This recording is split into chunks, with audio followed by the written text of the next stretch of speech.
Shalom. First, I want to give all praises, honor, and glory to Yahweh, Bahashem, Yahushai, Bahashem, Rakha, Kodash. Double honors to the apostles of Great Millstone, and peace and blessings to the elect. This is from Sky News. Okay, it was published. Let me see. Okay, it might not be this one actually. Hold on 1 second.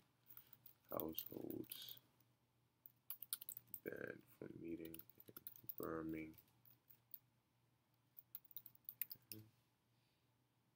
There it is.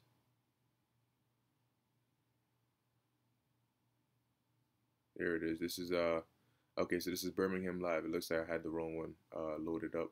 But this is also good too. Okay. Uh, this was August 22nd, 2020. Okay, but there was one that's more recent. But you know what?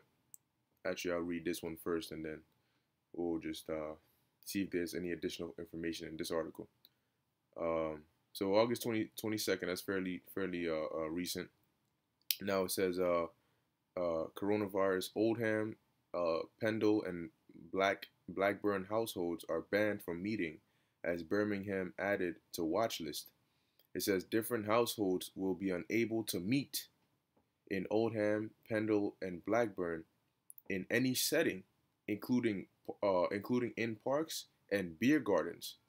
Okay, and it says Oldham, Pendle, and Blackburn have escaped full local lockdowns, but strict new social distancing measures have been introduced instead, following a spike in coronavirus cases. All right, once again, that second wave.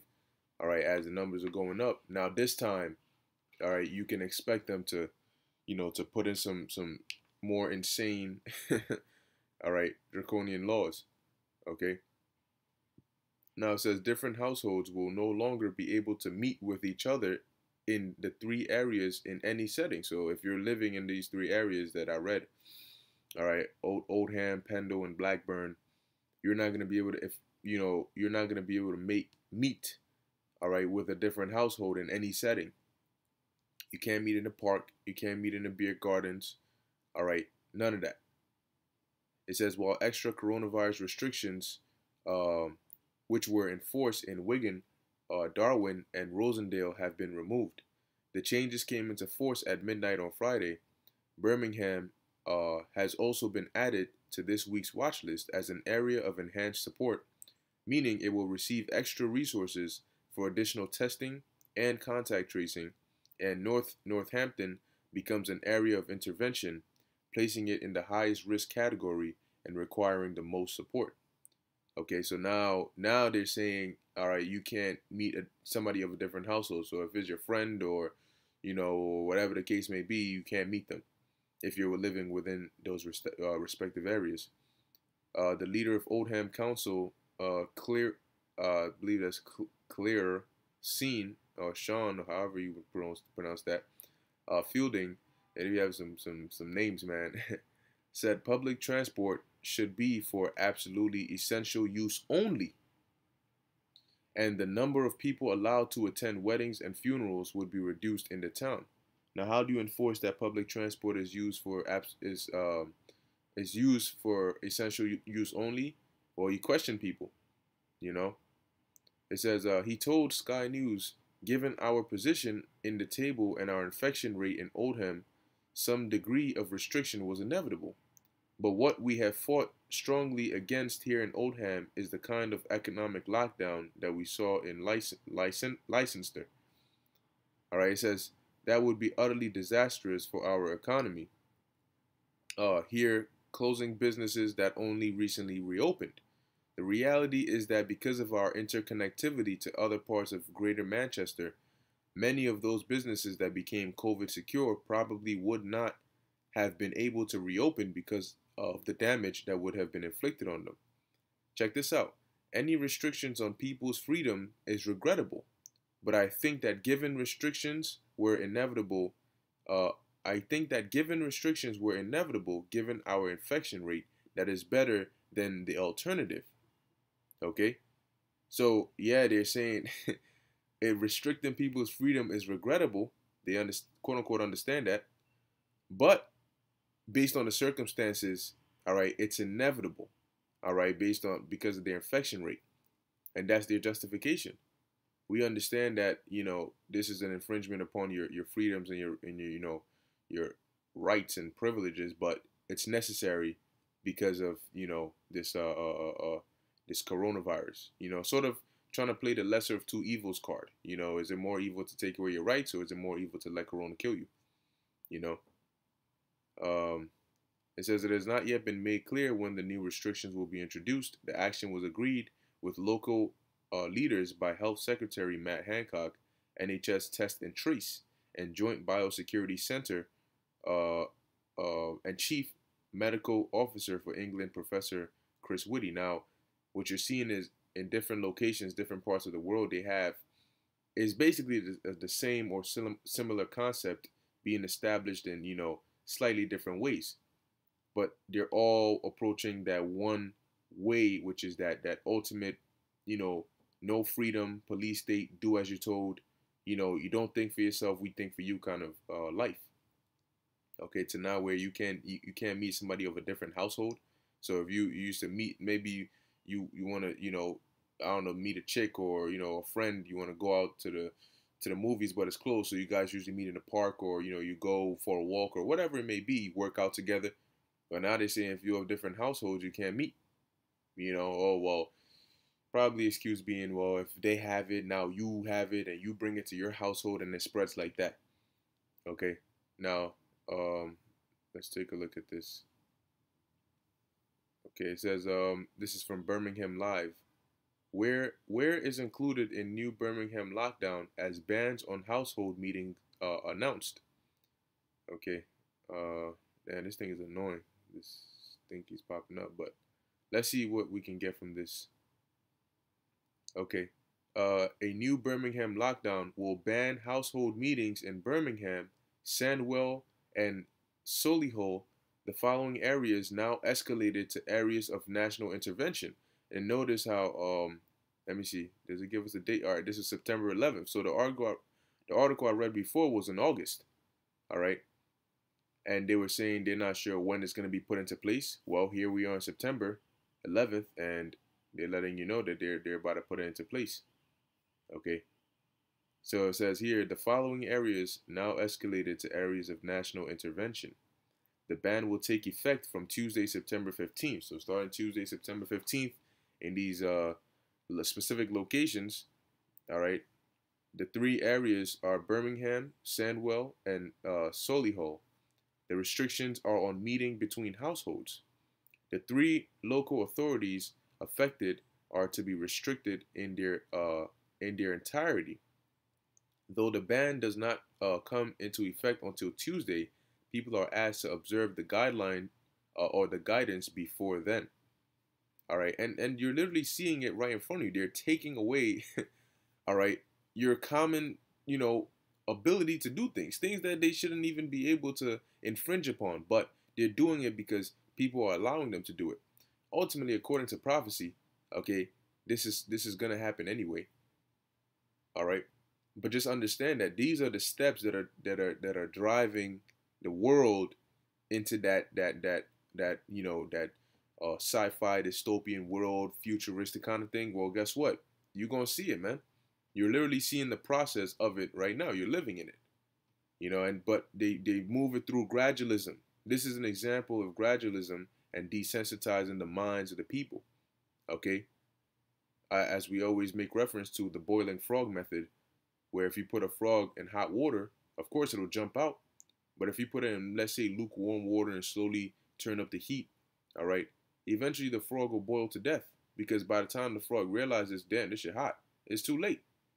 And that's what they're doing with you people, slowly but surely, and they're getting there, and then next thing you know, you turn around and you say, hold up, last week they put certain laws into place, but 2 months ago they weren't, like it's like over time the laws are getting more and more, personal. They're getting more and more harsh.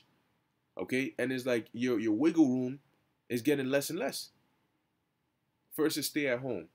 Now it's you can't meet somebody from another household. It comes as further 9 people, and this is only look. Let's read. It comes as a further 9 people who tested positive for coronavirus have died in hospital in England, bringing the total number of confirmed reported deaths in hospitals to 29,648. NHS England said on Friday.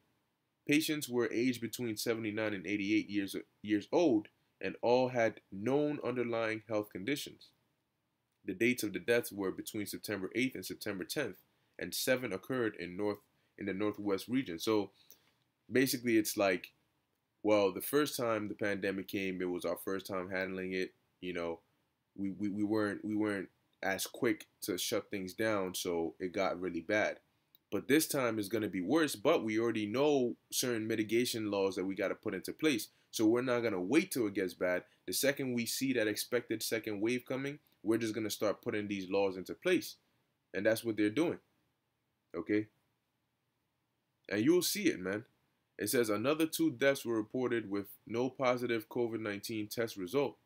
We are at a crossroads, and in light of rising infection rates, the government wants us now to have a reset moment, says Dr. Lola Abudu, Midlands Region Deputy Director for Public Health England. The virus has taken a terrible toll on our communities. She said. Today there have been a further 133 cases of COVID-19 in Wales, bringing the total number of confirmed cases in the country to 19,064. Notice how it's always Europe, these countries in Europe and different parts of the world, all right? And lastly, America, okay? Lastly, America. Because this place is facing, this is about to, man, be hit with some stuff, man, okay? You got the civil unrest, you got these wildfires, okay? You got evictions, okay? You got chaos brewing, racial tensions, all this amidst another wave, all right, on its way, about to say hello to this place.